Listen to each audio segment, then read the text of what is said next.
Bonjour à tous, bienvenue pour ce rendez-vous du Direct Hebdo. Donc aujourd'hui, on va parler de location meublée de Rouvante. Donc on en a parlé un petit peu déjà la semaine, il y a 10 jours maintenant, lors du Direct mensuel pratique. Donc on va refaire un zoom ce matin sur ce qu'est la location meublée, spécifiquement dans le cas de la Rouvante. Donc il faut savoir que Direct Conseil IMO, donc nous en l'occurrence, on travaille avec plusieurs commercialisateurs qui sont justement spécialisés dans la commercialisation de logements meublés en résidence gérée, dite résidence de service.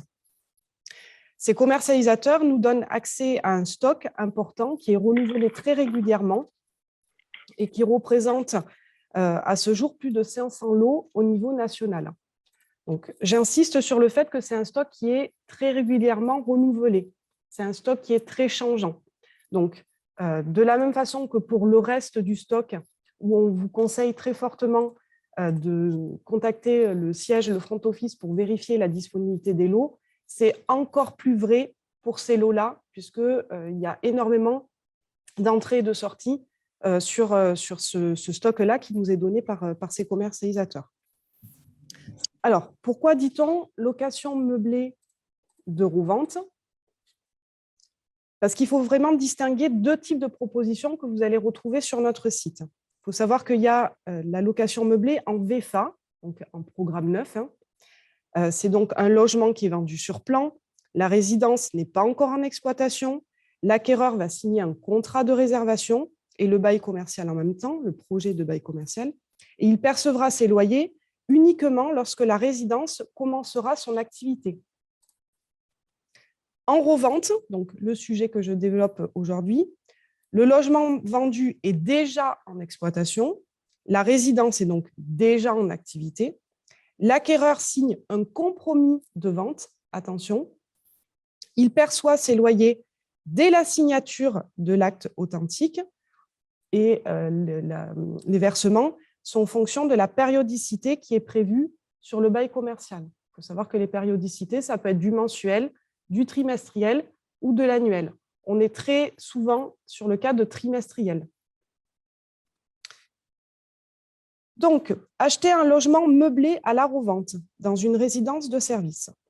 Qu'est-ce que c'est ? Donc, je vais lister un certain nombre de points. Donc, de quoi s'agit-il ? Il s'agit d'une résidence de service et elle doit proposer 3 des 4 services suivants, à savoir la fourniture du linge, la réception du public, le service petit déjeuner et le nettoyage régulier des logements. Donc, pour pouvoir avoir le statut de résidence de service, il faut proposer au minimum 3 des 4 services que je viens d'énumérer. Il existe différents types de résidences. On trouve des résidences étudiantes, des résidences de tourisme, des résidences affaires, des résidences seniors et des EHPAD. L'acquéreur va signer un bail commercial qui le lie avec le gestionnaire de la résidence, qui est aussi appelé preneur à bail, pour une durée de 9 à 12 ans, qui pourra être reconduit pour des périodes égales ou triennales. Le bail commercial sécurise la relation entre le gestionnaire et le propriétaire. À la réponse du combien, sur notre site Direct Produit IMO, vous allez trouver des logements à partir de 35 000 €. Ce n'est pas une erreur, hein, 35 000 €. Le gros du stock se situe en dessous de la barre des 100 000 €. À la réponse du qui va être intéressé par ce type de proposition, vous allez retrouver les investisseurs qui souhaitent diversifier leur patrimoine. Vous allez avoir toutes les personnes qui souhaitent placer une somme d'argent disponible sur un support immobilier plutôt qu'un support financier, type livret A par exemple. Vous avez également tous vos prospects et vos clients qui souhaitent faire un investissement locatif, mais ne voulant ou ne pouvant pas faire un prêt immobilier important. Alors, pourquoi j'ai développé le qui après le combien? Pour bien faire écho à ce que je viens de vous dire précédemment, qu'effectivement, on a des produits qui commencent à partir de 35 000 euros. Donc, c'est vraiment une réponse que vous pouvez apporter quand vous rencontrez des clients qui vous disent ben oui, moi, l'investissement locatif, effectivement, ça m'intéresse, mais je n'ai pas les capacités financières pour pouvoir faire un prêt important. Là, vous avez une réponse idéale à leur proposer. Alors après, avec les implications que ça induit derrière sur la partie fiscalité, etc. C'est un produit sur lequel il y a quand même des impacts comme tout investissement. Mais en attendant, vous avez des réponses à partir de 35 000 euros à des personnes qui ne veulent pas ou ne peuvent pas faire un prêt important, qui ont peut-être une liquidité d'argent disponible. Et comme je le disais, plutôt que de le placer sur un livret A qui ne va pas forcément rapporter énormément, ça peut être une solution.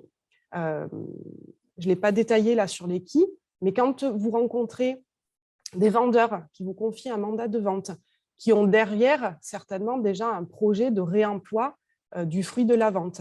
Le fruit de la vente n'est peut-être pas réemployé à 100%. Il y a peut-être, je ne sais pas, sur une vente à 200 000 euros, peut-être 150 000 euros qui part sur un autre projet, il reste peut-être 50 000 euros de delta. Plutôt que de placer ces 50 000 euros sur un support financier qui serait peut-être moins rentable, ça vous permet d'avoir une solution à leur proposer. Donc, il y a vraiment différentes typologies de personnes qui peuvent être intéressées par ces produits en LMNP. À la réponse du où se trouvent ces produits, vous allez trouver sur notre site un stock au niveau national, puisque je le disais tout à l'heure, les résidences, il y a différentes typologies, je les rappelle, tourisme, affaires, étudiants, seniors, EHPAD. Donc, il y a vraiment un stock qui est implanté au niveau national. Vous allez en retrouver partout. Il faut savoir quand même que certaines typologies de résidences sont plutôt localisées, comme les résidences tourisme, bien évidemment, sont plutôt sur des régions touristiques, ça va de soi, plutôt bord de mer et montagne. Et tout ce qui va être résidence étudiante sont à proximité de métropoles, avec des pôles universitaires, des écoles supérieures. Évidemment, la résidence va avec la population qui va venir remplir la résidence en question. À la réponse au pourquoi. Pourquoi faire un investissement en LMNP? Il faut savoir qu'il y a deux types d'avantages à mettre en avant.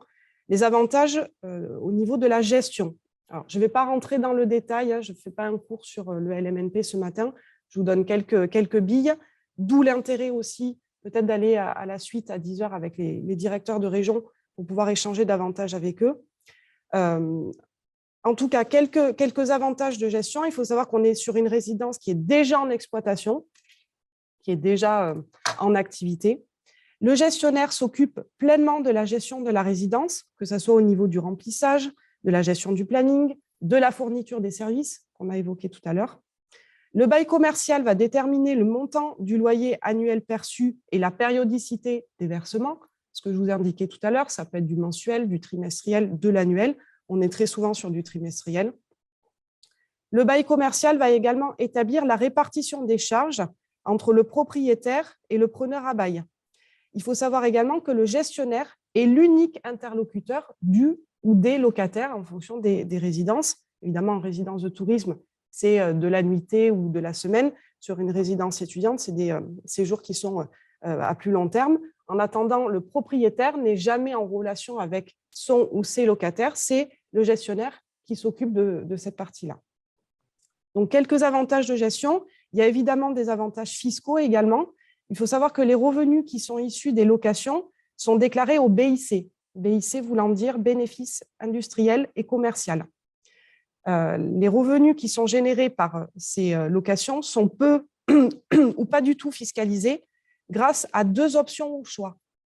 Soit le régime du réel, c'est-à-dire le LMNP amortissement, ou le micro-BIC, avec un abattement de 50% des loyers perçus. Là encore, je ne rentrerai pas dans le détail de la fiscalité, c'est juste pour vous indiquer, grosso modo, comment ça fonctionne. À la réponse du comment, donc, le client va prendre connaissance du bail commercial, bien évidemment, qui est quand même la clé de voûte de cet investissement. Donc, il va avoir connaissance du bail commercial, du plan du lot, des derniers PV d'AG, des diagnostics techniques. Le client signe donc un compromis de vente. Attention, on n'est pas sur un contrat de réservation puisque c'est de la roue-vente, donc c'est de l'ancien. On n'est pas sur de la VFA. Donc, ce qui induit également que les frais de notaire sont dits classiques. On n'est pas sur des frais de notaire réduits.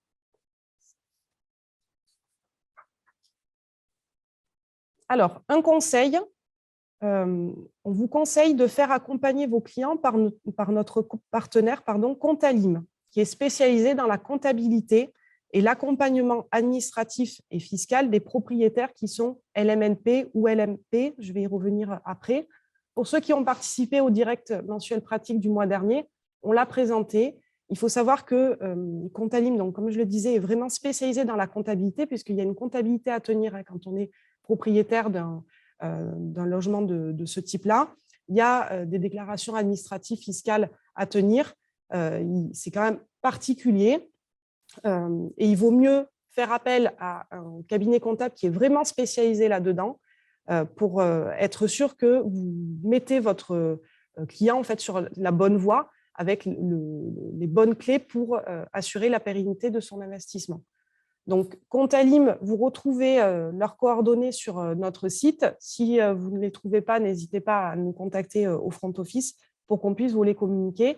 Il y a également un kit fiscal qui est proposé pour que le propriétaire auquel vous faites la vente soit mis en relation avec Contalim. Il faut savoir que quand vous amenez un contrat à Contalim, vous avez une rétribution, vous, en tant qu'apporteur d'affaires. Donc, c'est non négligeable également. Dernier point, quelle est la différence entre LMNP et LMP? Je suis désolée si je ne l'ai pas trop bien épelé. Donc, en LMNP, LMNP signifie loueur meublé non professionnel. Et LMP signifie loueur meublé professionnel. Donc, un LMNP, un non professionnel, devient LMP professionnel lorsque deux conditions sont réunies. Les revenus issus des locations dépassent 23 000 € et représentent au minimum 50% des revenus globaux du propriétaire. Si ces deux conditions ne sont pas réunies, le propriétaire reste en LMNP, loueur meublé non professionnel.